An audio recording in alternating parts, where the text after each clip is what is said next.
So Ramadan is here, and for so many of us, that means heading to the mosque for the special nightly prayers, the Tarawih. We stand and listen as the entire Quran is recited over the month.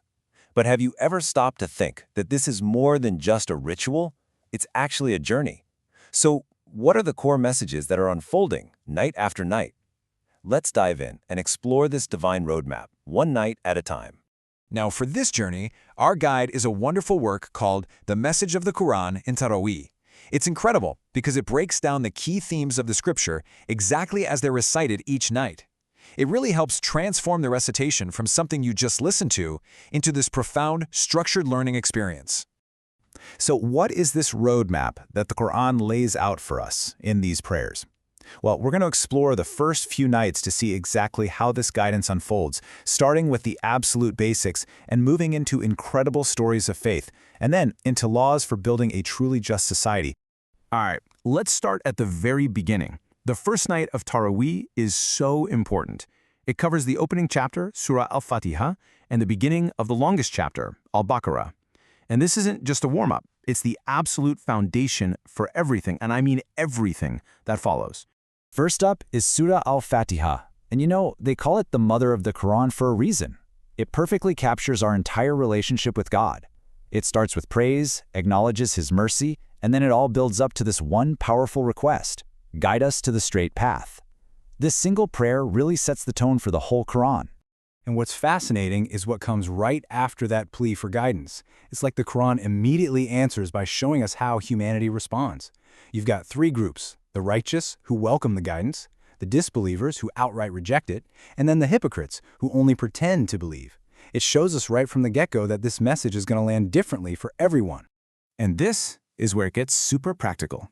From that very first night, we're given a crystal clear moral compass. The commands, the do's, build up the pillars of our faith and character. Meanwhile, the prohibitions, the don'ts, warn us against the things that can corrupt us and our communities. It's a framework for a good life laid out right away. The recitation for the first night often wraps up with this beautiful, all-encompassing prayer.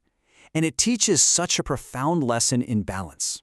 It's about seeking goodness and success, not just in the next life, but in our daily lives, right here on Earth, all while asking for protection from failure. It's really a perfect summary of a balanced faith.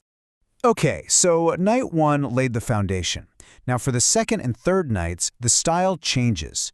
We move from these direct commands into powerful, unforgettable stories. We start learning from the wins and the losses of those who came before us, the prophets and their people. One of the most striking stories you'll hear is about Prophet Ibrahim, or Abraham. He asks God for a sign about the resurrection. And it's not because he doubted, not at all. He wanted to deepen his certainty, to see it with his own eyes. This story is just such a vivid, unforgettable lesson in God's absolute power over life and death. And the Quran uses these amazing images to help us understand our actions. Take charity, for instance. Get this. A single act of giving is compared to a single grain of wheat. That one grain grows into 7 ears, and each of those ears has 100 more grains. Do the math. That's a 700-fold return. It's a beautiful way to show God's immense generosity and to encourage us to give freely. But it's not all success stories. The Quran is real about our mistakes too. The Battle of Uhud is a tough but crucial lesson.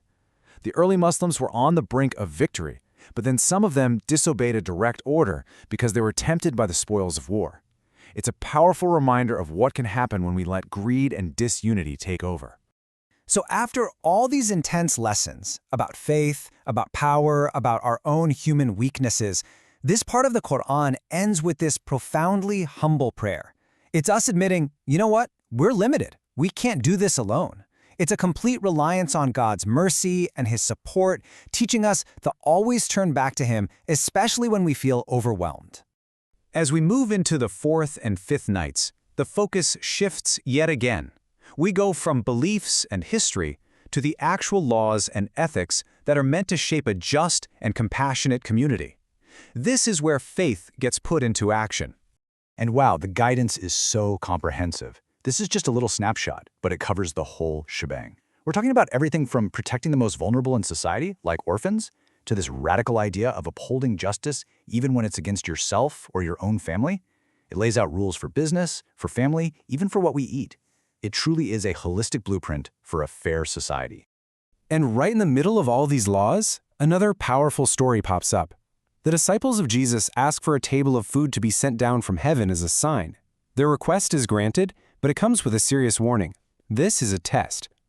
The story is a great reminder that huge blessings always come with a huge responsibility.